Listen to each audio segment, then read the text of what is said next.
आज आपण बिना पीठ मळता क्रिस्पी आणि चविष्ट असे आलू पराठे बनवणार आहोत। ही रेसिपी करायला सोपी आहे, झटपट होणारी आहे आणि कोणतीच पूर्वतयारी तुम्हाला करावी लागत नाही। चला तर मग जास्त वेळ न घेता आजच्या रेसिपीला सुरुवात करूया। आणि व्हिडिओ आवडत असेल तर व्हिडिओला लाईक करा आणि जर नसेल आवडत तर तुम्ही डिसलाईक सुद्धा करू शकता। सगळ्यात पहिल्यांदा इथे आपल्याला अर्धा चमचा हळद घ्यायची आहे। त्याच्यानंतर 1 चमचा पांढरे तीळ घ्यायचे आहेत। तुम्ही पॉलिशचे किंवा बिना पॉलिशचे तीळ यूज करू शकता, कोणताच प्रॉब्लेम नाही आहे। त्याच्यानंतर 1 चमचा आपल्याला गरम मसाला घ्यायचा आहे। त्याच्यानंतर आता आपण वापरणार आहोत 1 चमचा लाल तिखट। हे लाल तिखट आपण आपल्या घरातलं वापरायचं आहे, जे रोज आपण भाजी करण्यासाठी वापरतो ते लाल तिखट घ्यायचं आहे। त्याच्यानंतर अर्धा चमचा आपल्याला ओवा घ्यायचा आहे, कारण ओवा आपल्या शरीरासाठी खूप चांगला असतो आणि नेहमी आपण भाजीत वापरतोच। सो आज आपण आलू पराठ्याची जी भाजी असते त्याच्यासाठी ओवा वापरणार आहोत। 1 चमचा आपल्याला, जर तुमच्याकडे धना पावडर अवेलेबल नसेल तर तुम्ही धने मिक्सरवरती बारीक करून घेतले तरीही चालतील। आणि इथे अर्धा चमचा आपल्याला चाट मसाला वापरायचा आहे। जर तुमच्याकडे चाट मसाला अवेलेबल नसेल तर तुम्ही इथे आमचूर पावडर सुद्धा वापरू शकता, कारण चाट मसाल्याने खूप छान चव येते आपल्या भाजीला। सो आता हे सगळे मसाले आपण काढून घेतलेले आहेत। यामधले मसाले कमी जास्त होऊ शकतात। जर तुमच्याकडे एखादा मसाला अवेलेबल नसेल तर तुम्ही नाही यूज केला तरीही चालेल। आता हे आपण एका साईडला ठेवून घेणार आहोत। त्याच्यानंतर आपल्याला इथे एक मिक्सरचं भांडं घ्यायचं आहे। 1 चमचा बडीशेप घ्यायची आहे। इथे तुम्ही कोणतीही बडीशेप वापरू शकता, भाजकी असेल किंवा न भाजलेली असेल तरीही चालेल। 1 चमचा धने घ्यायचे आहेत आणि याच्यानंतर आपल्याला 2 तेजपत्त्याची पाने घ्यायची आहेत, कारण तेजपत्त्याची चव खूप छान लागते। आणि हा जो तेजपत्ता आहे तो आपल्याला असे छोटे छोटे तुकडे करून या मिक्सरच्या भांड्यामध्ये घालायचा आहे। आणि आता हे आपल्याला मिक्सरवरती फिरवून घ्यायचं आहे। एकदम बारीक पावडर करायची नाही, जाडसर असंच ठेवायचं आहे। जर तुमच्याकडे खलबत्ता अवेलेबल असेल तर तुम्ही त्यामध्ये ते कुटून घेतलं तरीही चालेल। आता तुम्हाला दिसत असेल बघा, अशा प्रकारे ही मी जाडसर असं वाटून घेतलेलं आहे, कारण हे जेव्हा आपण भाजीत यूज करतो ना तेव्हा त्याची टेस्ट खूप छान लागते। कारण हे जे जाडसर वाटलेलं असतं ते भाजी खाताना दाताखाली येतं, सो टेस्ट खूप छान होते आणि चव ही खूप छान असते आणि एकदम हॉटेल स्टाईल आपला आलू पराठा तयार होतो। इथे आपल्याला आता सगळ्यात पहिल्यांदा एक पॅन घ्यायचा आहे। तुमच्याकडे कढई अवेलेबल असेल तर तुम्ही कढई घेऊ शकता आणि त्याच्यामध्ये आपल्याला 2 चमचे तेल घ्यायचं आहे। जर तुम्हाला तेल आवडत नसेल, बटर किंवा तूप आवडत असेल तुम्ही ते घेऊ शकता। अर्धा चमचा जिरे घालायचे आहेत आणि हे जिरे सगळ्यात पहिल्यांदा छान असे तडतडून द्यायचे। त्याच्यानंतर 4 ते 5 कढीपत्त्याची पानं घालायची आहेत। ही तुम्ही ताजी कढीपत्त्याची पानं सुद्धा वापरू शकता आणि जर तुमच्याकडे ड्राय केलेला कढीपत्ता असेल तुम्ही तो वापरला तरीही चालेल, चव खूप छान असे लागते। त्याच्यानंतर हिरव्या मिरच्या वापरायच्या आहेत आपल्याला 2 बारीक चिरलेल्या। जर तुम्ही तुमच्या मुलांसाठी बनवत असाल तर मिरच्यांचं प्रमाण थोडंसं कमी करायचं आहे आणि जर तुम्ही तुमच्यासाठी बनवत असाल तर तुम्ही तुमच्या इच्छेनुसार तिखट कमी जास्त करू शकता। आता हे छान असं आपलं फ्राय करून घ्यायचं आहे तेलामध्ये, मिरची, कढीपत्ता आणि जिरे। ही रेसिपी नक्की घरी ट्राय करा, आपल्या फॅमिलीला खाऊ घाला, कारण हे आलू पराठे तुम्ही झटपट बनवू शकता। कोणतीही पूर्वतयारी तुम्हाला लागत नाही, पीठसुद्धा मळायची यामध्ये गरज नाही। आता जो आपण मिक्सरमध्ये मसाला बारीक करून घेतला होता, धने, तेजपत्ता आणि बडीशेप, ती सुद्धा या तेलामध्येच घालून घ्यायचा आहे आपल्याला। आणि हा जो मसाला आहे तो फ्राय करताना आपल्याला हाय फ्लेम करायची नाही, मीडियम टू लो तुम्ही ठेवू शकता आणि हा मसाला छान असं तेलामध्ये फ्राय करून घ्यायचा आहे। हा जो आपण जाडसर मसाला वापरत आहोत तो एकदम हॉटेल स्टाईल होतो, कारण हॉटेलमध्ये असा जाडसर मसाला यूज केला जातो भाजींमध्ये। समोसाची भाजी असू द्या किंवा बटाटा वडा असू द्या किंवा आलू पराठ्याची जी भाजी असते मसाला तयार केलेला असतो।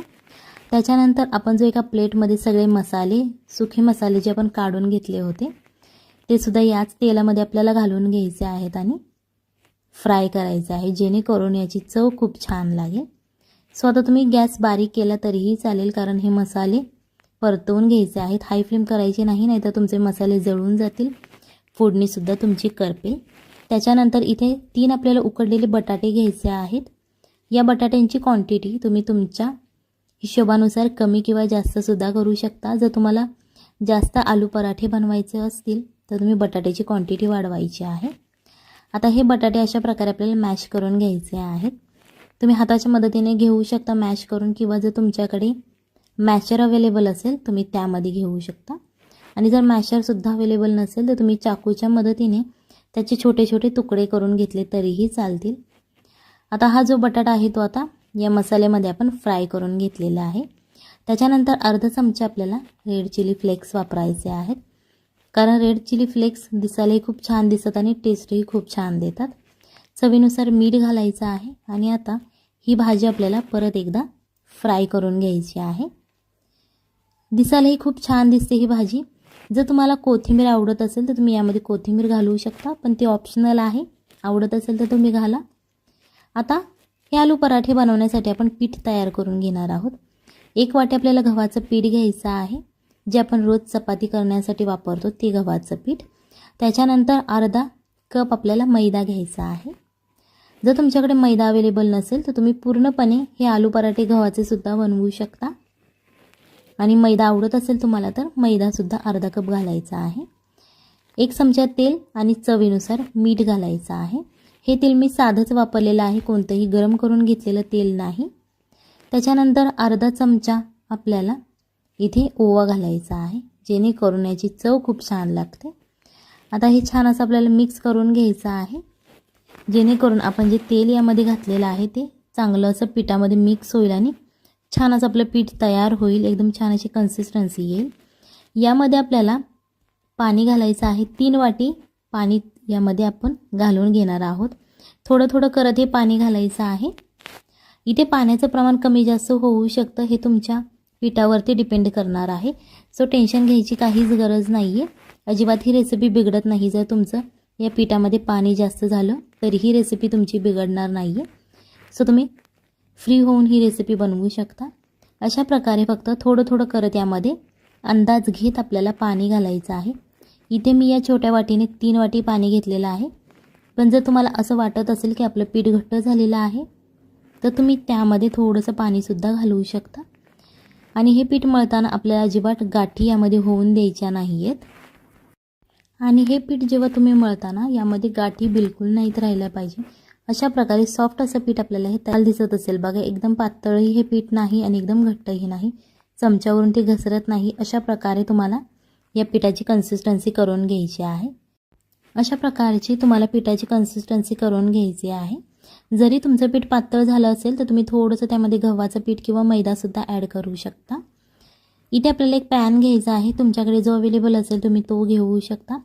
त्यामध्ये थोडंसं तेल घालायचं आहे. जर तुम्हाला बटर आवडत असेल तर तुम्ही बटरसुद्धा यूज करू शकता. सगळ्यात पहिल्यांदा हा पॅन आपल्याला गरम करून घ्यायचा आहे तेल घातल्यानंतर. आणि थोडंसं अशा प्रकारे ते तुम्ही चमच्याच्या मदतीने स्प्रेड करू शकता तेल, किंवा असंच पॅन थोडासा असं हलवून तुम्ही स्प्रेड करू शकता. आणि जे आता आपण बॅटर तयार केलेलं आहे गव्हाच्या पिठाचं आणि मैद्याचं, ते अशा प्रकारे सर्कलच्या शेपमध्ये गोलाकार आपल्याला हे पसरवून घ्यायचं आहे. जसं तुम्हाला आवडत असेल पातळ जाड तसं तुम्ही तुमच्या इच्छेनुसार हे पसरवून घ्यायचं आहे. आणि मिडियम आचेवरती आपल्याला सगळ्यात पहिल्यांदा हे शिजवून घ्यायचं आहे, जेणेकरून हे पीठ कच्चं राहणार नाही. अशा प्रकारे पहिल्यांदा हे शिजवून घ्यायचं. आता याच्यानंतर आपण जो बटाट्याची भाजी तयार केलेली आहे ती अशा प्रकारे हाताच्या मदतीने तुम्हाला पसरवून घ्यायची आहे. पातळ अशी पसरवायची आहे. जर तुम्हाला जास्त बटाटा आवडत असेल तर तुम्ही जास्त जाडसर असा थर बटाट्याचा दिला तरीही चालेल. इथे ही जी प्रोसिजर आहे बटाटा लावण्याची, ही करताना तुम्ही गॅससुद्धा बंद करू शकता, जेणेकरून तुमच्या हाताला भाजणार नाही. आणि बटाटा भरून झाल्यानंतर परत तुम्ही गॅस चालू करू शकता. त्याच्यानंतर परत याच्या वरतून आपल्याला पीठ असं गोलाकार असं पसरवायचं आहे. जेवढी तुमची खालची लातिंबी आहे तेवढ्याच प्रमाणात ते पीठ वरचं पसरवून घ्यायचं आहे. आणि हा जो आलू पराठा आहे तुम्ही तुमच्या इच्छेनुसार जाडसर पातळसुद्धा बनवू शकता. जसं तुम्हाला खायला आवडतो तसा तुम्ही हा क्रिएट करू शकता. स्वतः आपला वरचाही लेअर त्याचा तयार झालेला आहे. थोडंसं कडेने तेल सोडायचं आहे, जेणेकरून तो क्रिस्पी असा फ्राय होईल खालच्या बाजूने.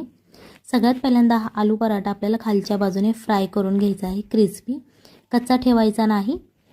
पहिल्यांदा जो खालच्या बाजूने क्रिस्पी असा फ्राय झाल्यानंतरच आपल्याला तो पलटायचा आहे. तुम्हाला दिसत असेल बघा, कडेने सुद्धा तो क्रिस्पी असा झालेला आहे. फक्त आता वरच्या बाजूचा आपला मधला पोर्शन शिल्लक आहे. अशा प्रकारे आता हा एका बाजूने क्रिस्पी फ्राय झालेला आहे. आता हा दुसऱ्या बाजूनेही फ्राय करून घ्यायचा आहे. तुम्ही ते बटर किंवा तूप लावू शकता आणि फ्राय करून घेऊ शकता. आणि उलटण्याच्या मदतीने सुद्धा असा दाबत दाबत तुम्ही तो भाजू शकता, जेणेकरून कुठल्याच बाजूने तो कच्चा राहणार नाही. ही रेसिपी नक्की घरी ट्राय करा, आपल्या फॅमिलीला खाऊ घाला आणि मग मला कमेंटमध्ये सांगा कशी झाली होती. हा आलू पराठा तुम्ही तुमच्या मुलांच्या टिफिनला देऊ शकता, लंच किंवा डिनरमध्ये सुद्धा तुम्ही खाऊ शकता. इतके टेस्टी ही रेसिपी आहे आणि हा क्रिस्पी खूप लागतो. सो अशा प्रकारे ही नक्की घरी ट्राय करा. आता तुम्हाला दिसत असेल बघा, त्याचे दोन्ही लेअर छान असे सुट्टे होतात, वरचा आणि खालचा. आणि बटाट्याची भाजीसुद्धा छान आहे. चला तर मग भेटूयात पुढच्या